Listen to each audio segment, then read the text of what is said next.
It's September 10th, the statistical peak of the Atlantic hurricane season, typically the busiest stretch of the year, yet the basin is eerily calm. Not a single named storm is on the map. If nothing forms by September 16th, it will be only the second time since 1950 that the late August. And this is after a season that already produced 6 named systems, including the Category 4 powerhouse Hurricane Iron. So what's keeping the tropics in check? Saharan air layer. A broad veil of dry, dusty air has pushed off Africa and sprawled across the main development region. Hurricanes thrive on warm, moist air. This Saharan dust acts like a giant sponge, soaking up the moisture storms need to build and intensify. Wind shear. Strong high-altitude winds, enhanced by an upper-level trough over the western Atlantic, are tearing apart infant disturbances before they can organize. When wind speed or direction changes sharply with height, the vertical structure of a storm can't stack, and it collapses. Atmospheric stability.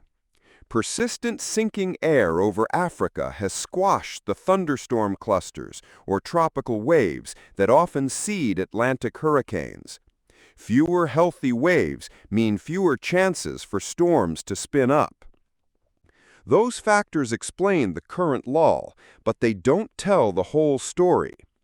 Beneath the quiet sky, sea surface temperatures are running near record highs across the Atlantic. Warm water is a hurricane's primary fuel, and right now the tank is full. Meanwhile, the El Niño Southern Oscillation sits in a neutral phase. That's important. El Niño tends to ramp up wind shear and suppress Atlantic activity, while La Niña generally does the opposite. A shift toward La Niña later this fall would lower shear and open the door for rapid storm development. Forecasters at NOAA and Colorado State University therefore caution against complacency. Their seasonal outlooks still call for an above to near normal year when all is said and done. 2 key signals back them up.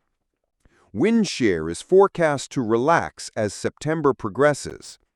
The Madden-Julian Oscillation, an east-moving pulse of storm-favoring energy in the tropics, is expected to drift into a phase that supports Atlantic development. History offers a recent lesson. In 2022, a similar mid-season pause lulled coastal residents into a false sense of security before Hurricanes Ian and Nicole roared to life in late September and November. Quiet today does not equal quiet tomorrow. Bottom line, the calm at the peak of the season is a welcome breather, but it's almost certainly temporary. Record warm water, a potential La Niña on the horizon, and improving atmospheric conditions could flip the switch quickly. For everyone in hurricane-prone regions, now is the time to review plans, check supplies, and stay alert. The 2025 season still has plenty of runway left.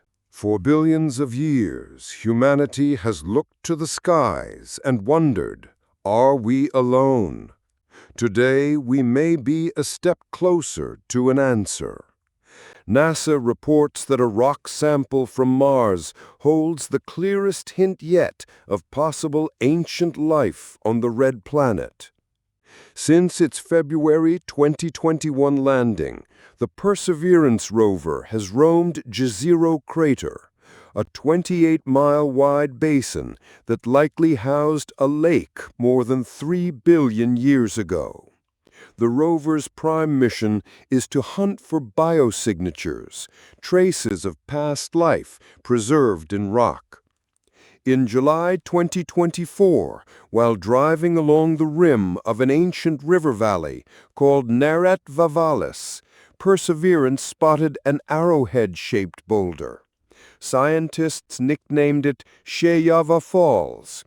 Its surface was mottled with tiny dark poppy seeds and larger leopard spots. Intrigued, the team drilled a core the size of a piece of chalk, sealed it in a titanium tube, and labeled the sample Sapphire Canyon. After a year of onboard testing, the sample's story is tantalizing. The rock is mudstone, fine-grained sediment that on Earth excels at locking in biological traces. Bright veins of calcium sulfate prove water once seeped through it, and the rover's instruments detected organic compounds, the carbon-based building blocks of life. The real headline, though, is the leopard spots. Analysis shows they're packed with iron and phosphate-rich minerals, especially vivianite and greigite. On Earth, those minerals often form when microbes consume organic matter and use rust and sulfate in place of oxygen, leaving vivianite and greigite as metabolic waste. That leaves two broad explanations. Ancient Martian microbes thrived in Jaziro's wet sediments, altering the rock and creating the spots we see today. Or unusual chemistry minus life produced the same patterns. But that scenario usually demands high heat or other conditions absent from this rock. After extensive peer review, scientists have found no purely geological model that fits all the data as neatly as the biological one. As acting NASA Administrator Sean Duffy put it, this could be the clearest sign of life we've ever found on Mars. Perspective matters, though. These findings are potential biosignatures, not proof. Perseverance carries remarkable instruments, but they're working at their absolute limits. Definitive answers require the Sapphire Canyon core to reach Earth, where far more powerful laboratories can examine it grain by grain. That return trip is the mission's biggest hurdle. The Mars Sample Return Campaign, tasked with ferrying Perseverance's sealed tubes home, faces budget overruns and delays. Once slated for the early 2030s, the samples may not arrive until 2040, and the price tag has swollen to an estimated $11 billion. The entire plan is now under review. So, the ultimate answer to one of humanity's oldest questions sits in a silvery tube on Mars, waiting. Whether it contains the fossilized breath of ancient microbes or an exotic chemical riddle, it holds a story only Earth-based science can fully tell. Until then, perseverance and our curiosity keep watch over the red planet's secrets. Texas is hitting pause on the free-for-all that has surrounded hemp-derived THC. Governor Greg Abbott has just signed an executive order he says is meant to shield kids from a dangerously under-regulated marketplace. The move comes after months of legislative deadlock and growing worries that products like Delta 8 and Delta 9 gummies are too easy for minors to buy. A quick rewind. In 2019, lawmakers legalized hemp, unintentionally launching an $8 billion industry in everything from tinctures to space candy. While sales surged, statewide rules did not.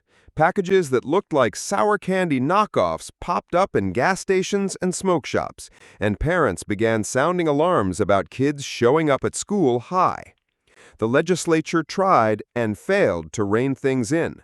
Lieutenant Governor Dan Patrick pushed for an outright ban on most THC products.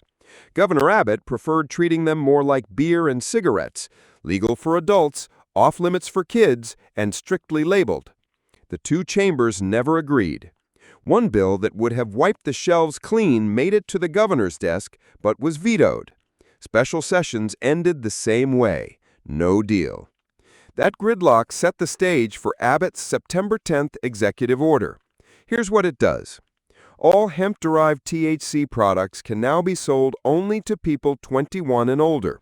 Retailers must check a government-issued ID, and ignoring the rule could cost them their business license. The Department of State Health Services and the Texas Alcoholic Beverage Commission will write the fine print. Testing standards, labeling rules, and enforcement plans. Higher licensing fees will pay for more inspectors, and state and local police are being told to coordinate crackdowns on shops that sell to kids. Reaction inside the industry has been surprisingly upbeat. Many reputable sellers were already carding customers and begging the state for clearer rules so they could point to bad actors and say, "Not us." They see the order as a chance to legitimize their storefronts.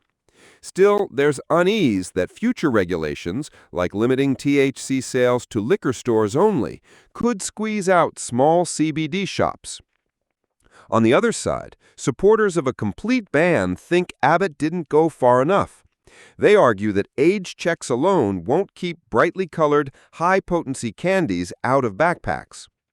For adult consumers, the change is simple. Bring your ID. Beyond that, little shifts today, but bigger moves are coming.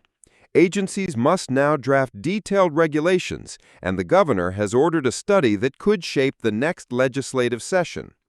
Local communities also gained new power to vote on whether to outlaw all THC-containing hemp products within their borders. And remember, as of September 1st, vape pens with THC are already banned statewide. Bottom line, Texas isn't banning hemp THC, but it is slapping a big 21 and up sticker on the entire aisle and promising tougher oversight. Whether that balance sticks or tips toward a full ban will depend on how the new rules play out in the months ahead and whether lawmakers can finally find common ground.